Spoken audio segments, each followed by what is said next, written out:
مومنو، اپنے آپ کو اور اپنے اہل و عیال کو اس آگ سے بچاؤ جس کا ایندھن آدمی اور پتھر ہوں گے، اور جس پر تند خو اور سخت گیر فرشتے مقرر ہیں۔ وہ کسی حکم کی جو اللہ ان کو دیتا ہے نافرمانی نہیں کرتے، اور جو حکم ان کو ملتا ہے اسے بجا لاتے ہیں۔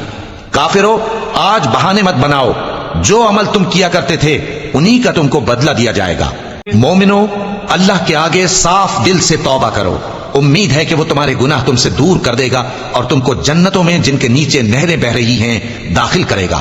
اس دن اللہ پیغمبر صلی اللہ علیہ وآلہ وسلم کو اور ان لوگوں کو جو ان کے ساتھ ایمان لائے ہیں رسوا نہیں کرے گا، بلکہ ان کا نور ایمان ان کے آگے اور داہنی طرف روشنی کرتا ہوا چل رہا ہوگا، اور وہ اللہ سے التجا کریں گے کہ اے پروردگار، ہمارا نور ہمارے لیے پورا کر اور ہمیں معاف فرما، بے شک اللہ ہر چیز پر قادر ہے۔ اے پیغمبر صلی اللہ علیہ وآلہ وسلم، کافروں اور منافقوں سے جہاد کرو اور ان پر سختی کرو، اور ان کا ٹھکانہ دوزخ ہے اور وہ بہت بری جگہ ہے۔